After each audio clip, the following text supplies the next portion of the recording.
Grab my hand, girls rescue, met the bar, witnessing. Tears fled the head, I'm waiting, I guess she tweet, I guess she confess, she thinking less, not drinking less. Bathroom says, best to get spontaneous, I stereotype, put to rest tonight.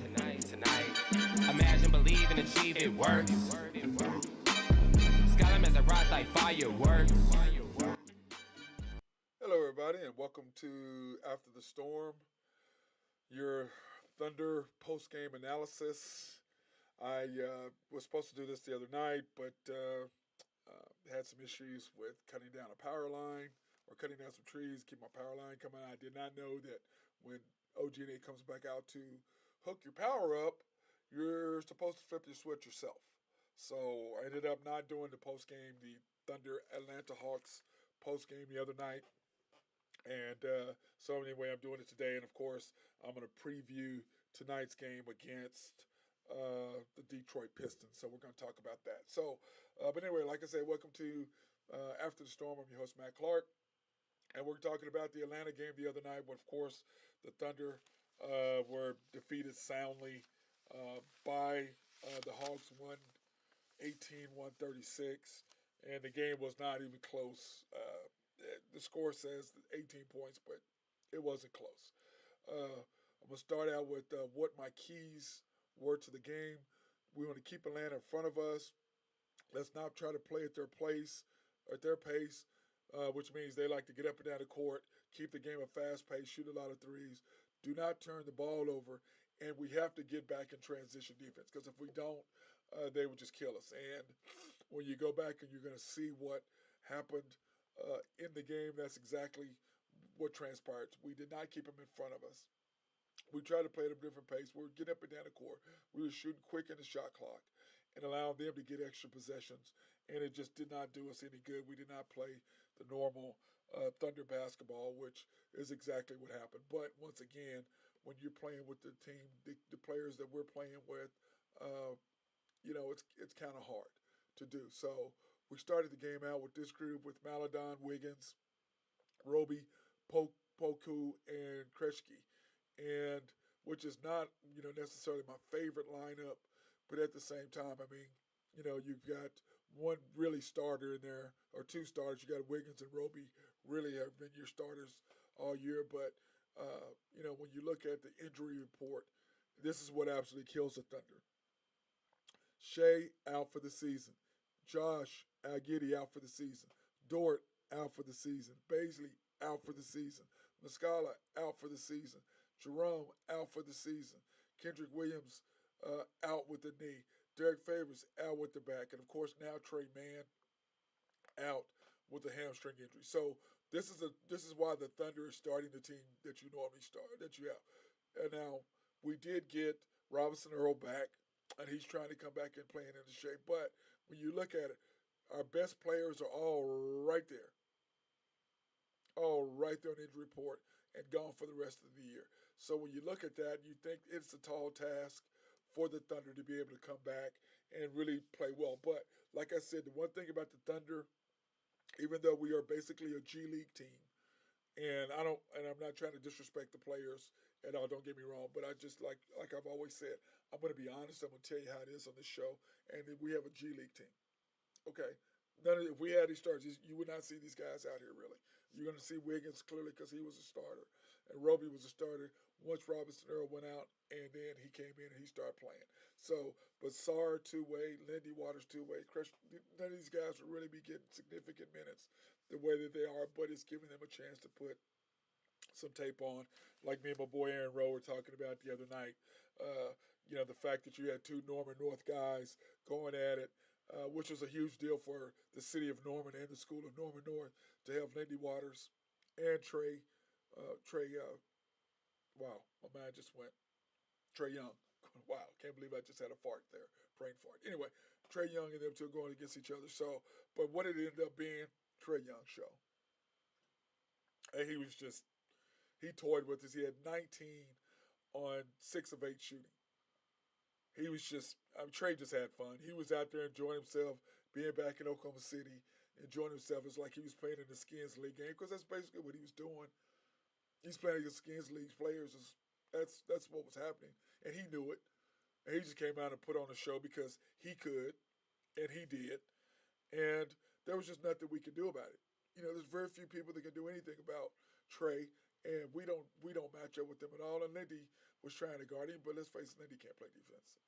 And he's a decent 3-point shooter, 51%, in G League, not even close to that once he got to the NBA and understanding the speed of the players and what's available. So at the end of the first quarter, here's a look at what happened. We were down 24-42, and you can see why. 3 for 10 from three for us, 5 for 8 for three for them, shooting 78% for them, 37 for us, 8 rebounds, 13 rebounds for them, points in the paint. And of course, you got to remember, points in the paint are going to be down for us now that SGA is not there, because he scores a lot of points being able to take people off the dribble because people can't really guard him. And then you look at turnovers, 3 for us and 3 for them. And then points in the paint, 16 for them. So when you look at that, the key is 42 points for them. Why? 78% field goal shooting. That's all you need to say. A team shoots 78%. Clearly, the keys to the game of what I was saying that we needed to do, we did not do.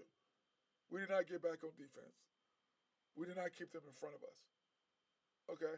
And then we tried to get into a game with them, running up and down the court, and what happened? We don't have the skilled players that they have. They want to go fast-paced. Trey wants to run up and down the court, shoot threes, and get the ball out. Bogdanovich, that's what they want. We don't have the players for that. We can't keep up with them. So when you look at the second quarter, we're down 24-42. And I'm just going to say, when our passing was horrible. Some of the things we did, I'm just going, what kind of pass was that? What were you looking at? And this is the difference between being able to go to a game or watching a game on TV. Because when you go to a game, you see everything live. You see how things are being set up, and you get to watch. Whereas TV, you don't get to really follow the ball and see where people are moving because it's got one solid shot. So it's a little bit more difficult to watch it on TV than it is in person, especially that, or if I'm listening to it on the radio through the app, WWLS app, Sports Animal app.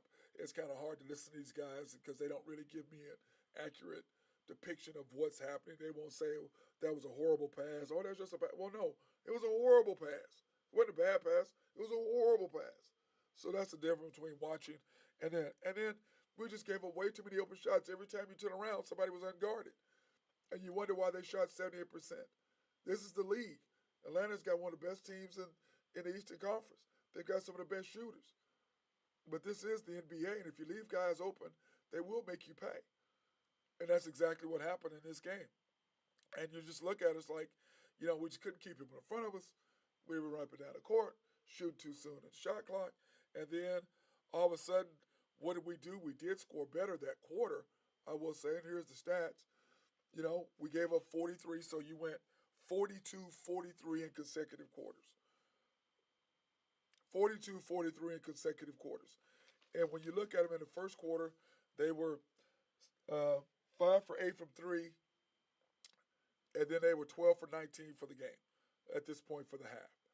So they ended up going 5 for 8 and 7 for 11 from 3. But the one thing about it, they went down from shooting 78% to 61. And rebounds, they were just killing us on the boards. We had 8 rebounds. They had 11, more than we did in that quarter. And points in the paint, 10 against 16. And then once again, what happened to us? Turnovers. We just had horrible passes. We played terrible that quarter. But when you look at it, we scored a lot of points, though. We shot 47%, 46%. So that did help us. 10 for 24 made all the difference right there, going 7 for 14 for 3. That's the only thing that kept us in the game. And you look at bench scoring, which really doesn't, it's kind of hard to really say that because a lot of that was Lindy Waters going for that. So that had a lot of that had to do with the bench points, losing 14 to 30 because we just couldn't keep anybody in front of us. They were doing whatever the hell they wanted to us. And that was clear from the very outset. We just could not guard the Hawks. But when you look at Trey, he was 9 for 13 for 30. He had 19 the first quarter, 11 the second quarter for a total of 30 points. It's just insane. No, 9 for 13 shooting. 9 for 13 shooting. Waters, on the other hand, was 5 for 16. So, I mean, you look at it, I mean, it's like, guys, you can't stop the guy. I mean, it was like, guys, somebody had to do something to help Trey, to get Trey out of sync. Foul the guy, push him, do something to get him out of rhythm. But we just couldn't seem to do that. And so you look at it and you're like, well, what's going to happen in the third quarter? What are we going to be able to do? So when I come back and I look at what was happening, and we're down 50, 58 to 85, I'm going down 27, and we were down 30 at some points. But the one thing about the Thunder, they don't give up. They play hard. They do all the little things that they possibly can do. You get every single morsel of ability out of what you have to put on the court. Because let's face it, like I said, these guys would not normally be playing. So they are, for them, it's good for them because they are putting tape out there. So that's good for them. It is good for us because now we get to see what we have and what we don't have. Who can play and who can't play. And my thing is this, you got a bunch of guys that you drafted.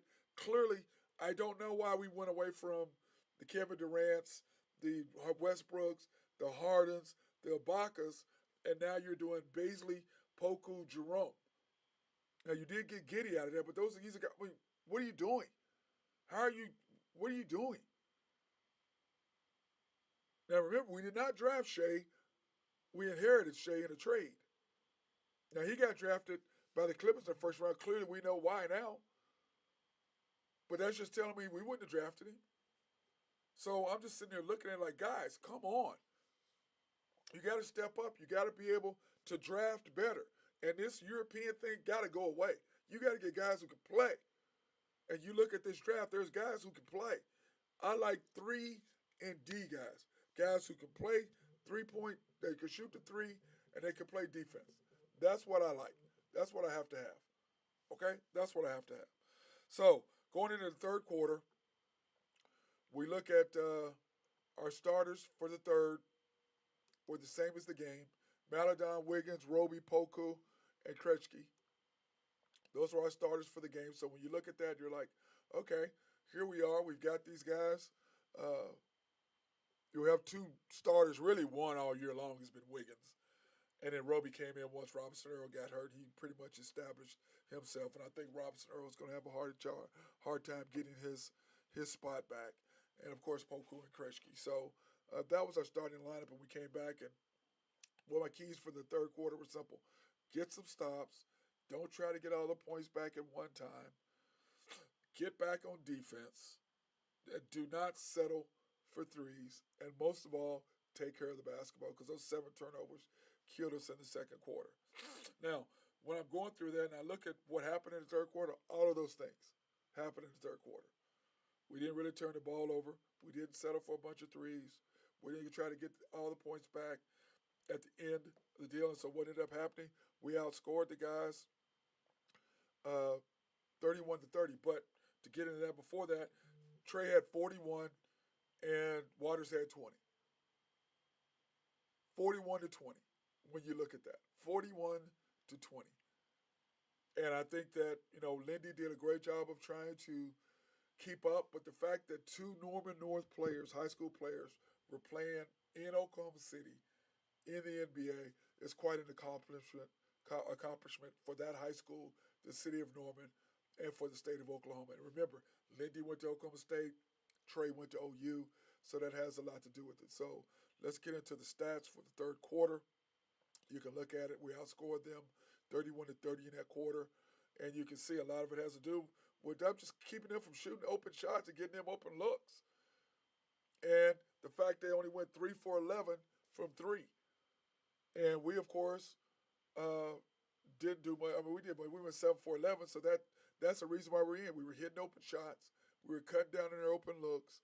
And proved that. You look at the rebounds, 29 for us, 36 for them, which helped us tremendously. Points in the paint went up, and we outscored them, or we tied them in points in the paint. And, of course, turnovers, 4. It actually was 4-3 in turnovers because we had 14 and had 7. Remember, we had 10 and a half And we had 3, but we had 7 in that second quarter. So we cut down on that. And you look at bench scoring, 36 to 32, and so we outscored them. Remember, they were up on us at that point, and they only had 2 bench points, and we had 17 for that quarter. So if you want to look at it that way, I guess I could have broke it down. But the fact that we're outscoring them now, benches, the end of the third quarter score was 89 to 115, and so we're still down. But at that, on the other side of that, I liked what I saw that third quarter. We started getting back into playing Thunder basketball, which helped us quite a bit and do the things we did. But Trey having 41, he was magnificent today. I mean, excuse me, the other night, Wednesday night, he was magnificent. He just got whatever he wanted. Literally, it reminded me of when they had the Skins game when Trey does his annual game, and of course he did it at Santa Fe Family Life Center this year.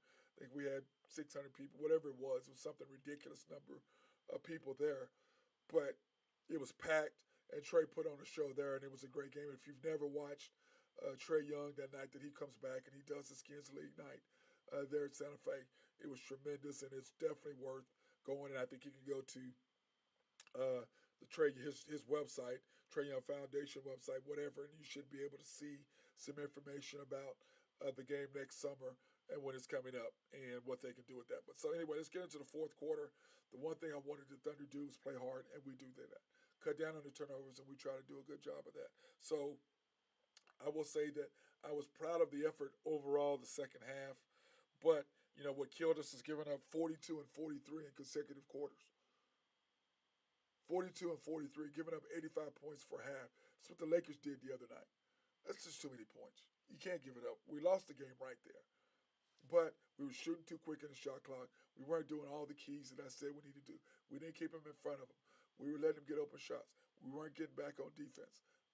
All those things killed us, and they just murdered us, and they beat us right there, and then they were on cruise control from that point on. But once again, the Thunder played hard considering what we had to offer and what we had to give, which wasn't a lot. So there's really not a lot for me to really go into about what happened in the fourth quarter other than we played well. We outscored them, but at that point, the game was pretty over. They were over 37 at some points in that point. So the game was over. But Atlanta did come in, but I want to say that we did a good job of coming back in that fourth quarter.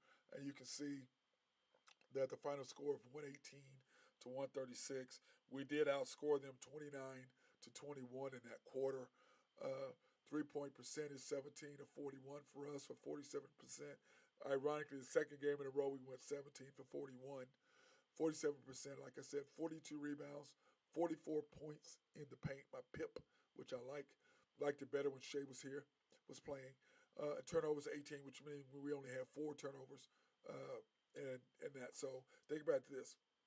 We had 7 turnovers in one quarter in the second, and we had 8 turnovers for the third and fourth quarter combined. Great job by the Thunder taking care of the basketball, which is one of the things I said that we had to do for that half. The Hawks 18 for 39, 43% down from the 78% or whatever it was, something stupid number. Yeah, 78% for the first quarter. So we broke that basically in half. 43 rebounds for them, 50 points in the paint, 18 to 12 turnovers for them. And of course, outscored them on the bench, 51 to 42. So when you look at that and considering what all is going on with the Thunder, like I said, I'm pretty proud of our guys and what we have left. And when I go back to the injury report and talking about, I don't care what NBA team it is. If you lose what the Thunder has lost in the injury reports, your best player, Shea Gillis, out. Your second best player out. Your third best player out. And the rest of them are just role players. But all of them are gone. Okay? Out. And I doubt if Kendrick Williams is going to come back for the last 6 games. Derek Favors and Trey Mann, I think they're just, Oklahoma City Thunder are just saying, look, this is what we're going to go with, and this is what we're going to do, and this is what's going to happen.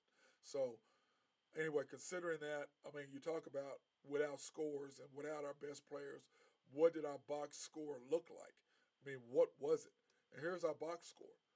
Roby had 14, Wiggins had 13, Maladon had 18, Sarr 17, and of course Lindy Waters played out of his mind naturally because he was going against his former teammate Trey Young. Kretschke with 9, Poku 13, and Robinson Earl 9 points, up from 7 points from the other night. So clearly he's getting back into the groove, and so I'm glad to see that. But you look at the box score. I mean, the Thunder did good. Was scoring 118 points with a bunch of role players or reserves, G League players is what I call them. I thought that was pretty impressive for Coach D and our staff and what they could do and what they had to offer. So remember tonight we're playing the Pistons. Is who's coming to town, and Cade Cunningham, #1 overall pick, former Oklahoma State Cowboy, just graduated last year in his rookie season. This year playing well, even though I think Josh Giddey would have probably been the rookie of the year because you remember he won 3 out of 4 months that he won the rookie of the month. So I think Josh probably would have been high up there if not. I mean, he's not flashy with all the numbers, but consistently overall, everything that he can do, I think that he would have been a leading candidate for Rookie of the Year for sure. He'd have been all rookie team, no question about that. So that's going to hurt. But tonight, like I said, Detroit is coming. What are going to be my keys? Hey, we got to play good, solid defense. Remember, Detroit is not a scoring team, so we got to play physical with them. We got to get the cans up. We cannot let them push us around, get easy looks. We got to make them uncomfortable. You know, Cade's going to come back and want to have a big game, so we're going to have to corral him. But that being said, the Thunder do have an opportunity, and the good thing about it, teammates, former Oklahoma State teammates, Lindy Waters, Cade Cunningham. That's going to be a good matchup. So I'm looking forward to seeing that. But like I said, the Thunder have a good opportunity to win a game. We match up pretty well with them. We don't have any dynamic scorers like Cade that can do anything. He can score, he can shoot, he can defend, he can pass the ball, he can set his other teammates up. We don't have that. But I think the Thunder playing at home, and like the one thing I've noticed, we get more and more fans coming back. I like to see that. Hey, go back and watch our guys, man. Remember, we're 1 of 30. 1 of 30. So remember that. So anyway, everybody be safe tonight. I hope to see you guys at the game if at all possible. It's going to be worth it to come watch them. It's an experience, and I love watching our Thunder team play, and I'm looking forward to watching Cade tonight. So everybody be safe out there today. Once again, peace out.